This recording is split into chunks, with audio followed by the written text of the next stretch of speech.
I want to thank everybody for joining me this morning. Everybody walked in and it was all quiet in here, and I figured, why not get everybody to stand up and get a little bit of noise in the room?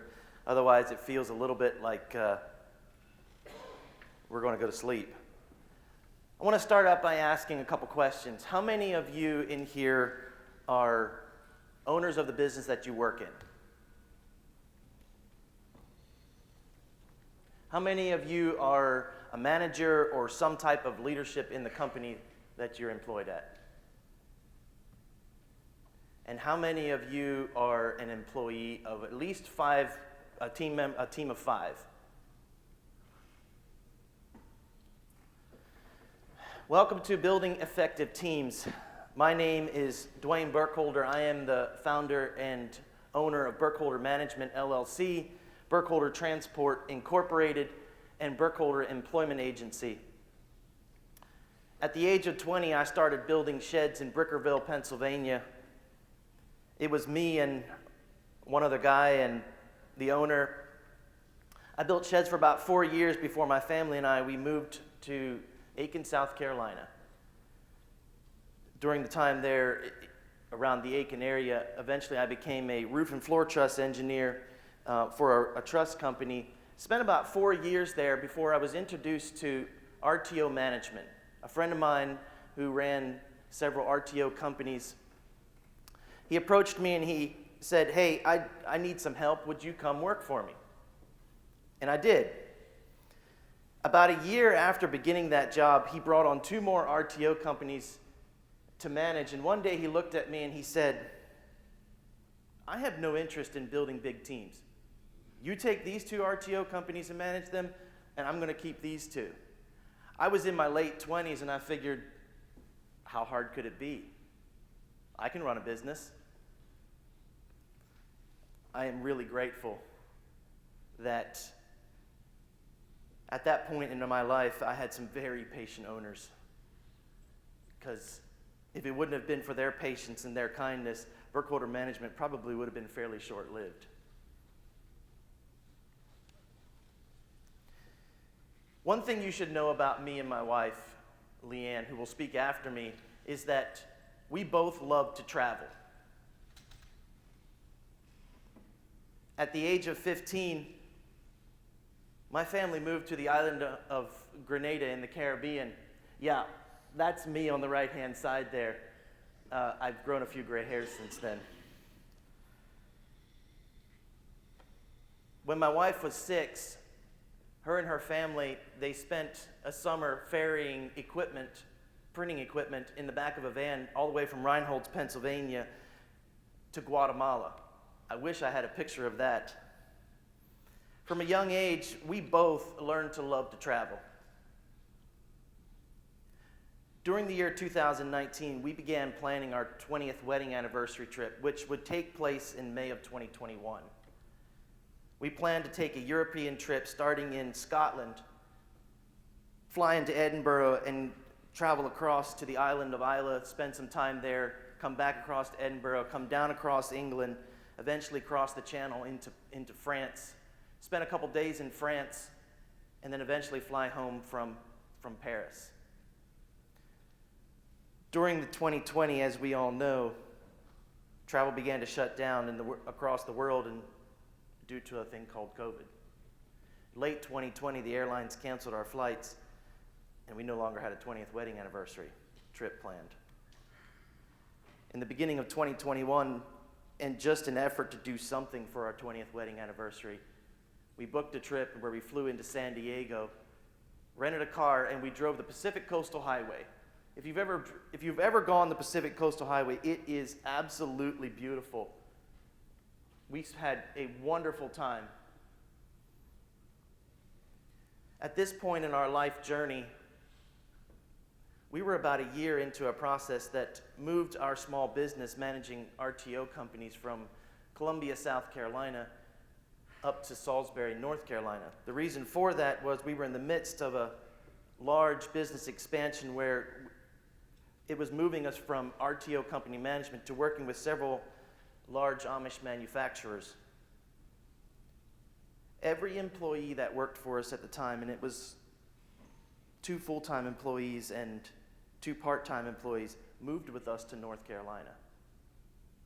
One of them, who was a remote employee, she lived in California, her and her family moved across the United States and actually joined us in North Carolina.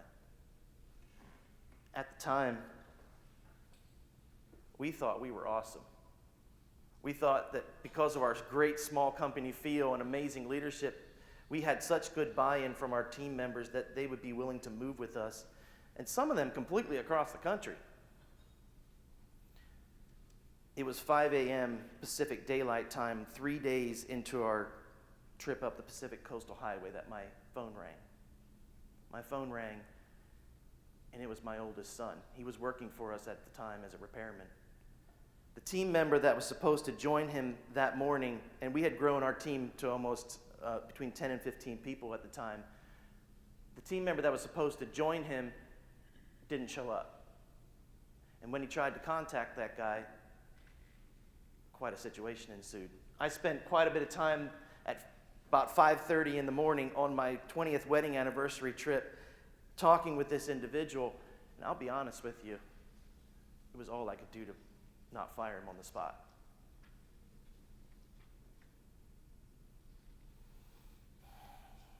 That was a wake-up call for my wife and I, where we realized that we had some issues inside of our company.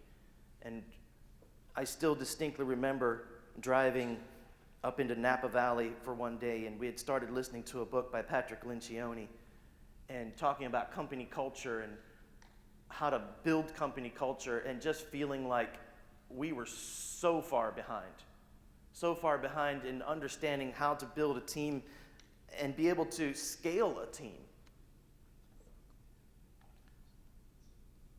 Today, only 2 of those original 4 employees are with us. One of them that is no longer with us was one of my wife's closest friends. What I want to share with you today are stories and experiences that I wish someone would have shared with me many, many, many years ago on how to build teams, how to build company culture, and how to be effective. I do not have any miraculous solutions or magic bullets, only straightforward, actionable steps that can make your leadership journey a little bit more manageable. Because expecting things to be different without making changes is an exercise in futility.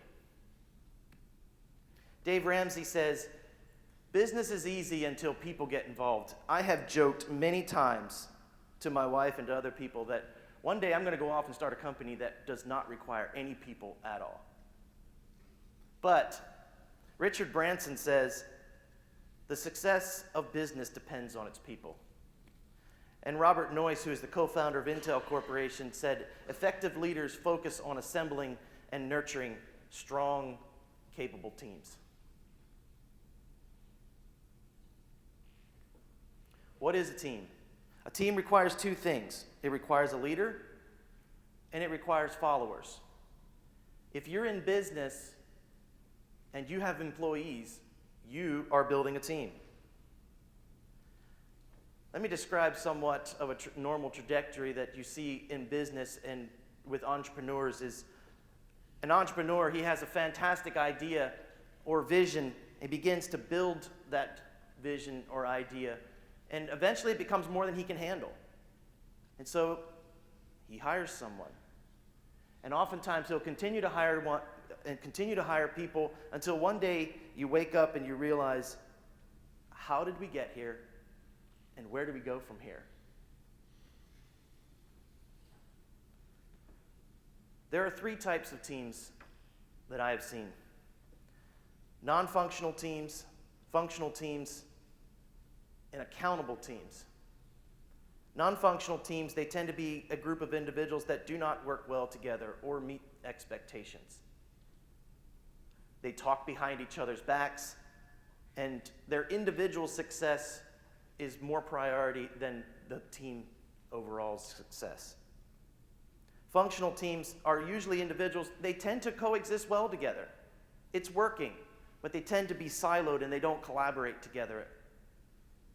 And accountable teams are characterized by a couple of things: clear and commonly accepted purpose, a way of determining or measuring if the team is achieving its purpose.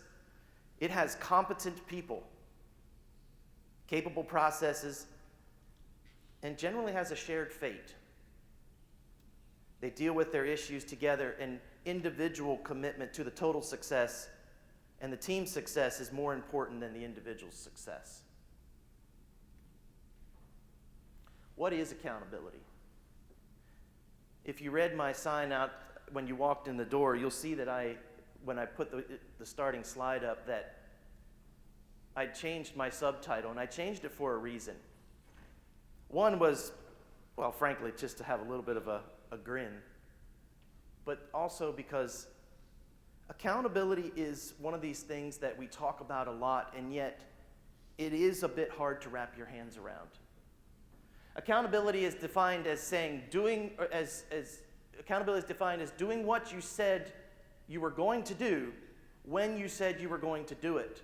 The reason I say that holding people accountable is a myth is that because people are either characterized as being accountable or they're not. Your efforts to hold someone accountable simply means that you're the one who becomes accountable.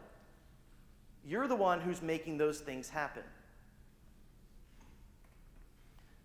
Your attempts to hold someone accountable simply means that you have become the one who's accountable, and making someone do what they said you were going to do makes them no more accountable than expecting politicians to keep their promises.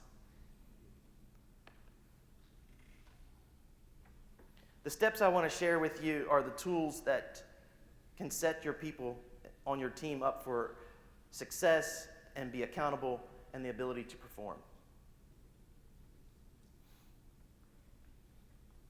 Purpose-driven hiring. Before starting any hiring process, it is crucial that you have a clear understanding of why you are hiring. Questions you should ask yourself: what does success look like? If you were to paint a picture before you hired any individual and you said, what does it look like if I was really happy with that person in that position? What are the things, steps, or processes that individuals will need to do to reach that success? Are those things reasonable? What does failure look like? What are the things that will lead to failure? And how will you handle that failure? These questions force you to sit down and critically evaluate and define the purpose for the position. Knowing the purpose behind the hire helps in making more strategic decisions, ensuring that the new team member aligns with your overall goals, one for the team that they may be on or for the organization. Hiring because you need help getting things done is a recipe for failure, particularly on the individual's part that you're hiring.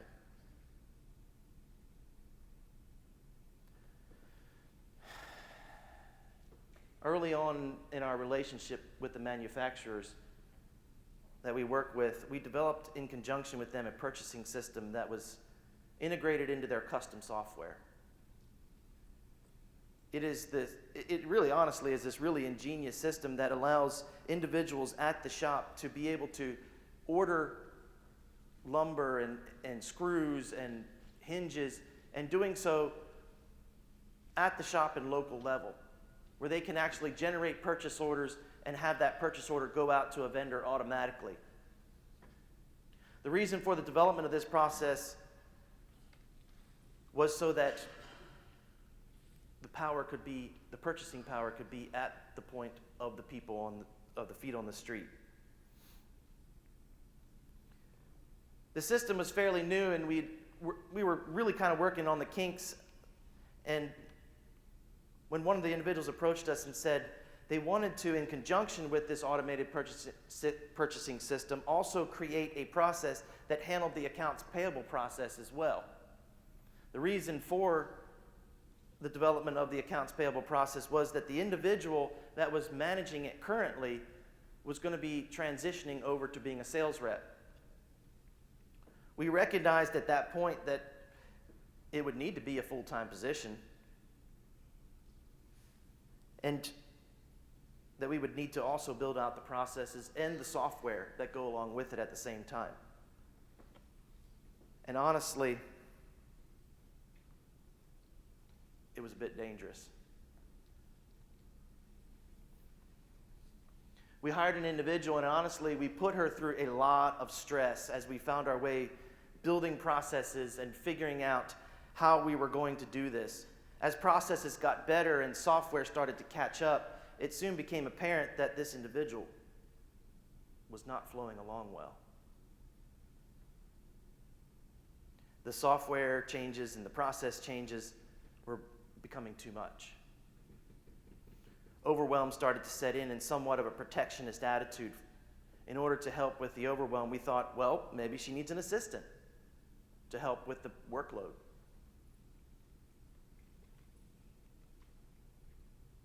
Sorry, jumped ahead on you. It all came to a head at the end of the year when we began sitting down with individuals and discussing what can be expected for the year to come. The conversation with this individual did not go well at all. Significantly larger amounts of salary were asked for, and it became a really, really stressful time. Unfortunately, eventually we had to let her go. And the reason for it was we never clearly defined what her purpose was. Which leads into job clarity. Establish a precise and well-defined job description. Sit down with individuals on your leadership team.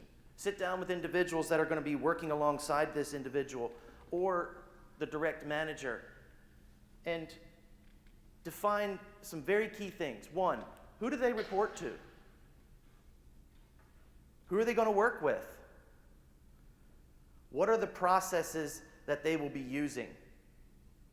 How do they make decisions? What does success look like? And in the event of failure, how do we offboard that person?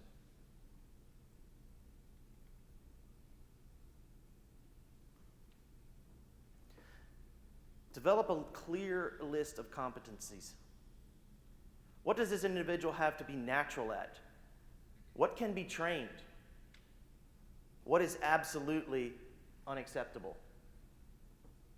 I put together a list of competencies that I want to share with you. But what is competency? Competency is the ability to do something successfully or efficiently. A sample list, and by no means is it exhaustive. These are some attributes that you will find in team members. Some of them you will need for positions, some of them you may not.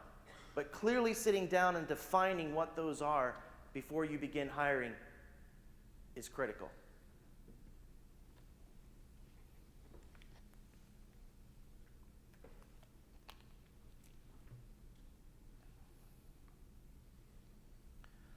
Again, what is competency? It is the ability to do something successfully or efficiently. A clear job description only attracts the right candidates, but also serves as a reference point for evaluating performance, setting goals, and providing feedback. Performance and expectation breakdowns often result from the mutual misunderstanding between an employer and an employee regarding the purpose of the position and the path to success. If you can't define it, don't expect your team members to be able to.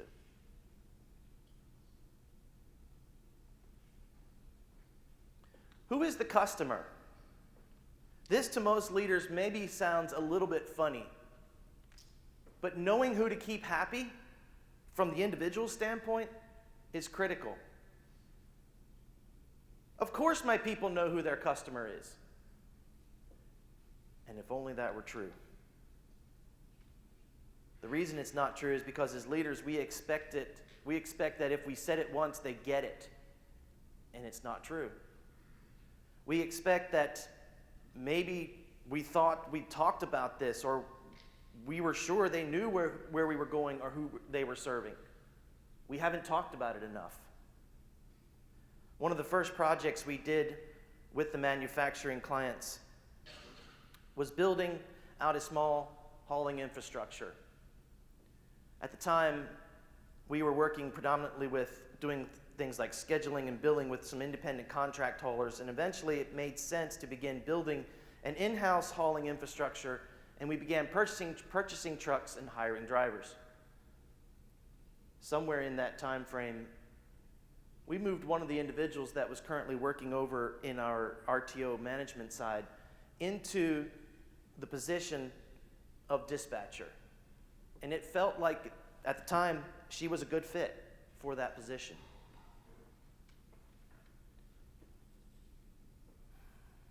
You may have been picking up by now in some of the stories that I've told, is that me as an individual, I am very comfortable with taking ambiguity or uncertainty and making decisions and going directions and building processes and being able to flow with whatever the pathway is before me.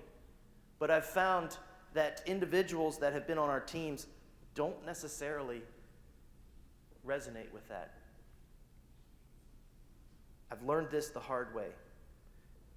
It's not comfortable for them. They need clear direction, strong vision, and consistent processes. As things got really busy on the trucking side, it soon became apparent that we were running into conflicts. These conflicts stemmed from a mismatch of understanding of who the primary customer of the logistics scheduler was. Should it be the person who bought the building? Should it be the drivers that their buildings were being scheduled for? Or was it the operations manager or the manufacturing shop? This friction grew between our manufacturing clients and the dispatcher till it reached a point and we had to make some hard decisions. We eventually made the call to move that individual back out of the dispatching position and into a different area of our company. This time, we sat down and clearly defined how we wanted that dispatch position to function. We wrote out the SOPs and clearly defined who the primary and secondary customer should be in order to set up team members for success. Take the time to clearly define who they should be keeping happy. Don't expect them to know. Make sure as leaders and as business leaders, you clearly define that.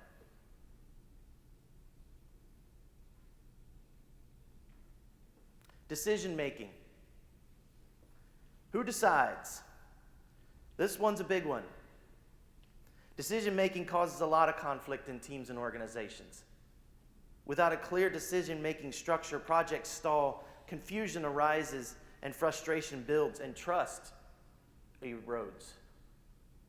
Clearly define how decisions are made within the team. A well-established decision-making structure and process reduces ambiguity, enhances accountability, and fosters transparency and trust within the team. We've used 3 different models in our company. We've used the RACI model, the drive model, and the decision coding model.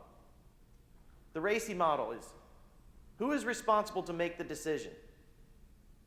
Who is accountable to carry out that decision? Who should be consulted? And who should be informed? The drive model goes something like who makes the decision, who can recommend options or input into the decision, whose input should be consulted for the decision, and who can veto the decision, who will ultimately be responsible for implementing the decision. The last model is one that we've used a lot in our company. It's called decision coding. Number 1, leader decides. Number 2, team's decision but consults the leader.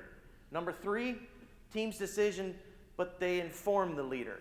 And number 4, your call, no informing needed. Each of these models have their strengths and weaknesses. I've found that it depends on the department as to which one works the best. We have used a lot of decision coding as part of writing SOPs and working instructions because when you lay out clear steps and instructions, you really quickly find the decisions that arise out of those clear steps and instructions, and then you can code exactly where that decision should be, who should make that decision, and how that process should work.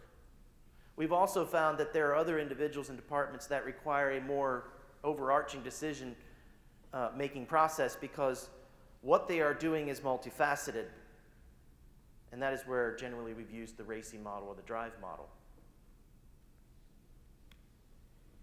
Strong, efficient processes. The pathway to success. Standard operating procedures, SOPs. SOPs demonstrate how to do the work, but doesn't give a detailed explanation of how to get that specific task completed.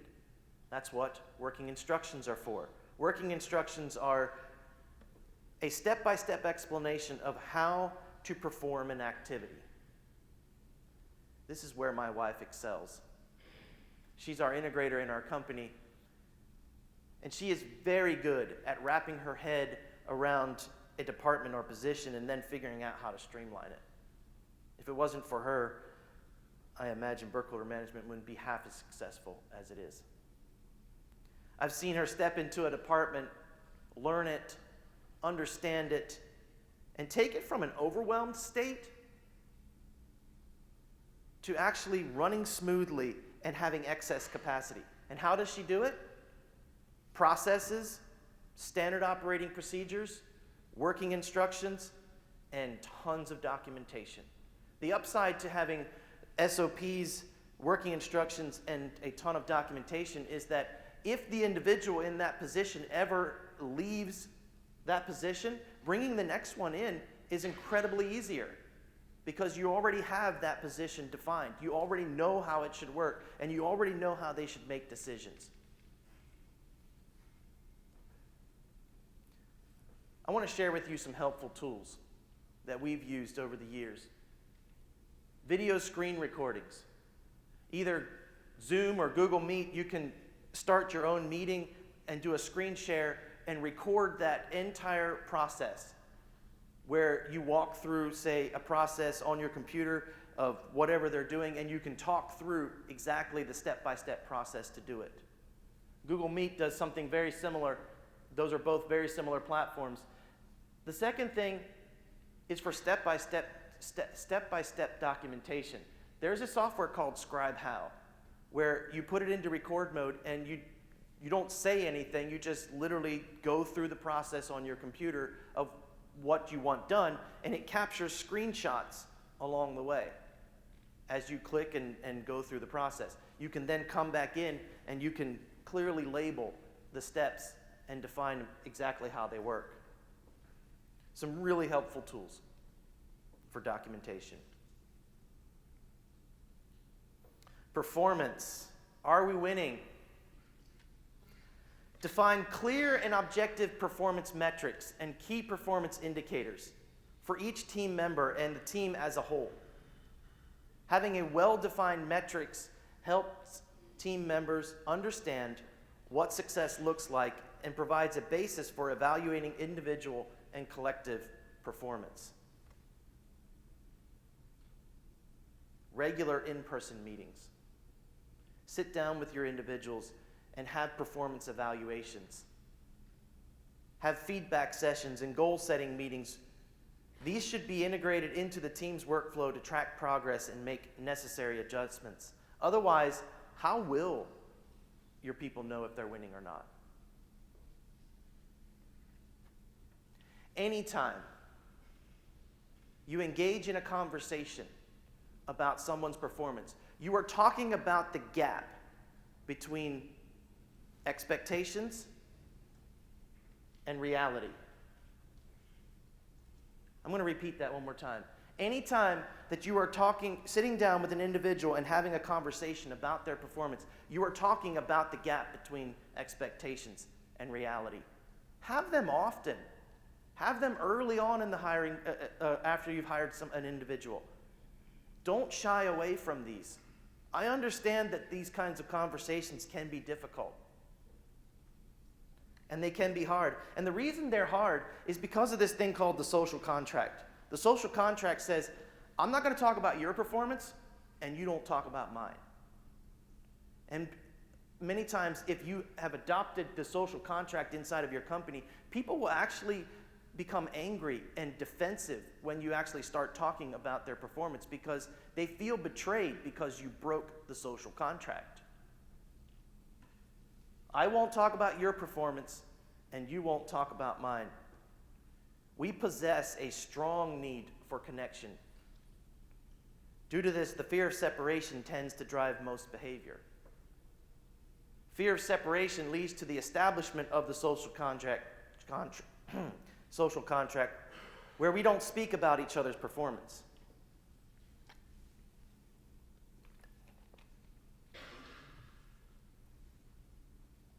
Breaking the social contract inside of your company requires several things. One, it needs a leadership level demonstration.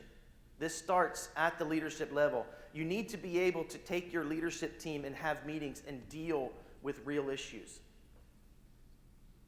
Real issues cannot be dealt with unless you actually break the social contract and talk about each other's performance. Trust, everyone needs to have an understanding that we have each other's best interest in mind. If you do not have trust on your team, you will not break the social contract. And you will not deal with real issues. And a desire to grow. Most individuals have the desire to grow.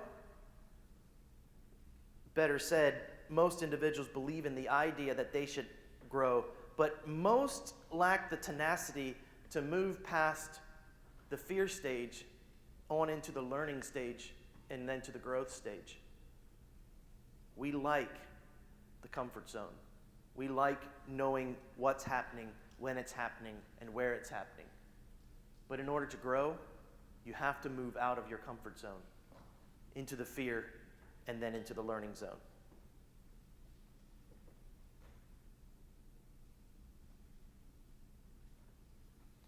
What erodes trust?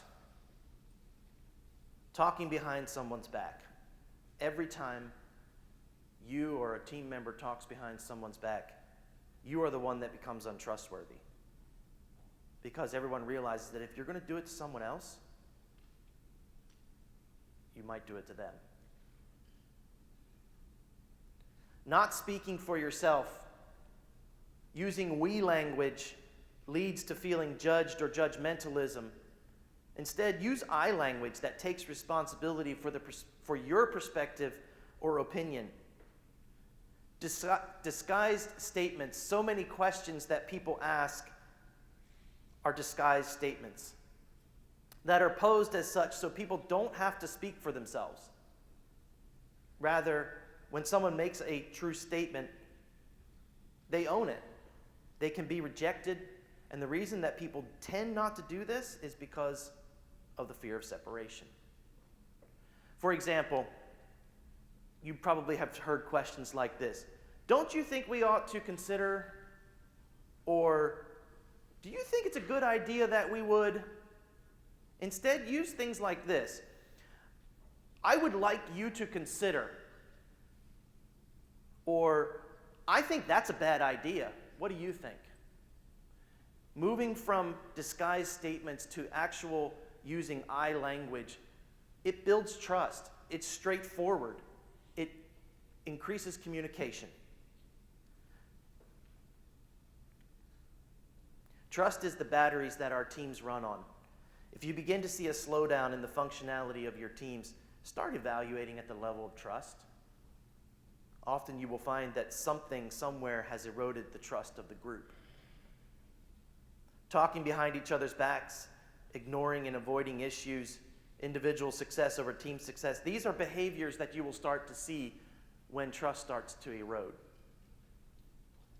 When trust is established, a team can deal with their obstacles and their issues. Dealing with obstacles and issues allows you to work the process that actually move you forward towards the vision and the purpose inside of your company. What builds trust? Clear purpose, clear vision, processes that get you there, tools to measure success, and dealing with issues inside of your organization. Dealing with issues. Why should we deal with our issues? When teams deal with their issues, it does several things. More perspectives are brought that increase transparency. Less he said, she said. It validates the issue and prevents denial, provides an opportunity for all to contribute, and builds a shared fate. Creates clarity on the actual issues and how to solve it, and trust increases and the team becomes stronger. So much time and energy is spent trying to avoid issues. Dealing with issues actually allows you to work the processes that move you forward towards fulfilling the purpose and the vision inside of your company. Trust is the batteries that our teams run on.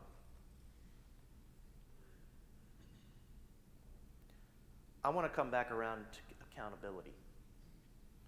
Accountability, doing what you said you were going to do when you said you were going to do it. I understand that there is a process that as leaders we go through to actually hold people accountable. And it needs to happen.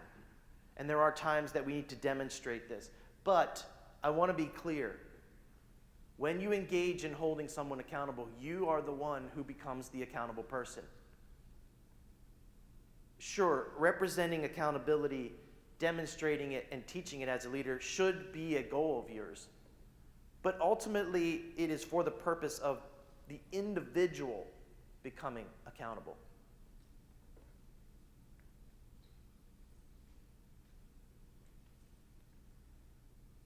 I want to close with a story. Our company's vision and purpose has changed over the years. And recently, some key shifts have taken place for us. The shifts come out of a reevaluation of what my wife and I want to use our business for. Our vision has always encapsulated, to varying degrees, a desire to grow and build people. More recently, it has taken on this concept of being a stepping stone in people's lives, where people that come to work for us can learn life skills, tools, and vision that will carry them to the next thing on their journey. That the step they take after our company could be more confident, better educated, and inspired by their time at our company. I made the comment to my wife one day.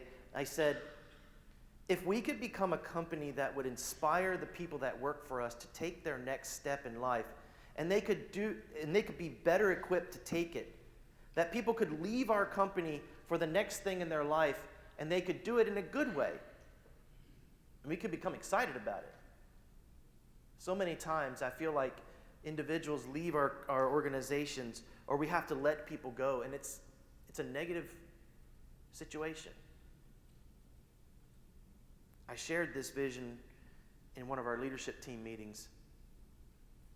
And the individual that I referenced in the beginning, story that is no longer with us, who was one of my wife's closest friends, she took that vision as an inspiration for her to move on from our company to her next thing. We had been through some really tough stuff together.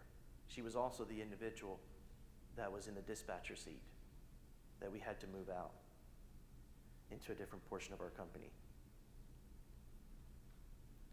In the midst of those hard things that we had walked through together, she continued to show up day after day and try and put forward effort. And I got to sit down with her in my office, and we shared a really cool moment where I could thank her. We could talk about the things that we grew together in, and we could talk about the huge impact that she'd had on our company, even though we've been through some really hard times. I could be truly excited about the step that she was taking and to see a bit of the payoff in the energy that we've spent building company culture. Finally, I want to share with you our current mission statement as a company. We relentlessly build high-quality teams because we believe that people should have the opportunity to grow and thrive. Growing and thriving can only truly be accomplished when it involves Jesus Christ. And so we build our business on biblical principles. Our desire is to use business to bring people closer to God. Thank you very much.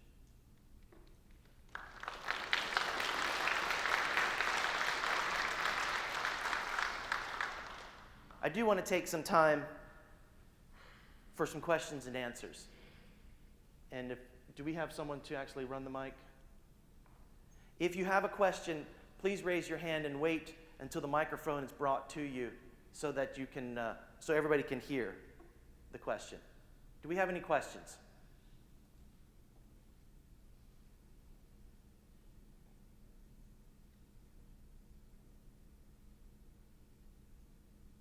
It's an awfully quiet group.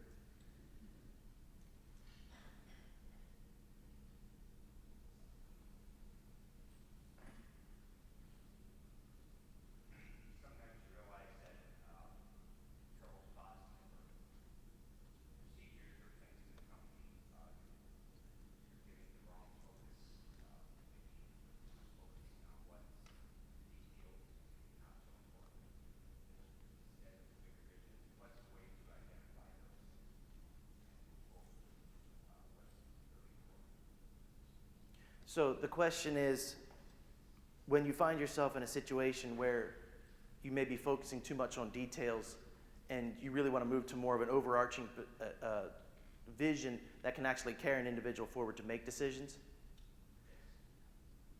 many times we have found that getting down into the details, while as company leaders and as business people, it's really easy for us to do. And it's easy to get down there and try to figure out every last little thing. And most people enjoy some level of autonomy. One of the key things is open a dialogue with either people on your leadership team or even the individuals that you're working with, and have a conversation about it. One of the biggest things that we have found, particularly amongst our leadership team, you have to be careful with this on the individual level, depending on what level they're at. But discuss these things and be honest in leadership team meetings. Deal with the issues that you actually find yourself in so that you can move forward. Another question.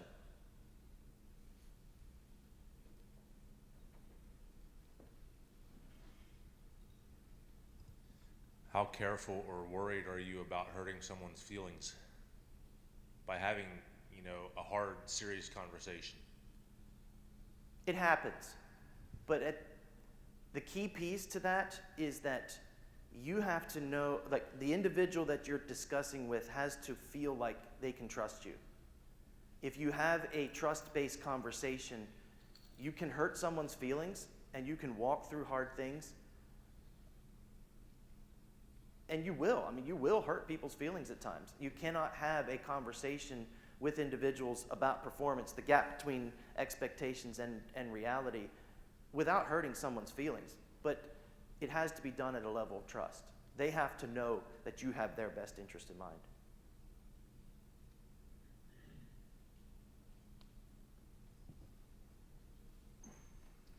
My question is on finding effective employees and then determining a compensation package for them. I'm going from a one-man shop to a rather large expansion, a 13-acre property with rentals and RV Sure. storage, sales. Yeah. And up until this time, I've done sales, delivery, and if I can meet a customer, I can sell. I don't lose too many customers to that, but I can't do it all. So now I need to find somebody that can be there while I'm delivering, or eventually get a driver. And that, how do you determine when you need to bring in an employee, how to find a good one, and then at what compensation?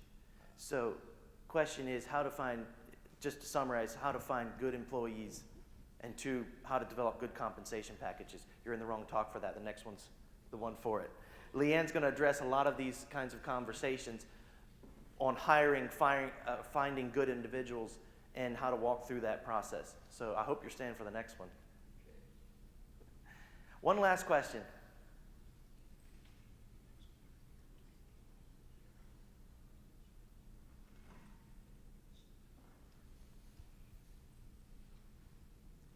This is not a question, it's a housekeeping note. If you do wish to stay for the next talk, you do need to go out to the registration table and recheck in before coming back in. All right, guys, thank you so much. I'm going to leave my information up here. One of the things that we would love to do is, if you have questions, is to reach out to us. If you want copies of the slides and the information that I had up today, feel free to reach out to my email address. Feel free to come up here and leave your name and information and see some of the books that we love. Thank you so much for joining me today.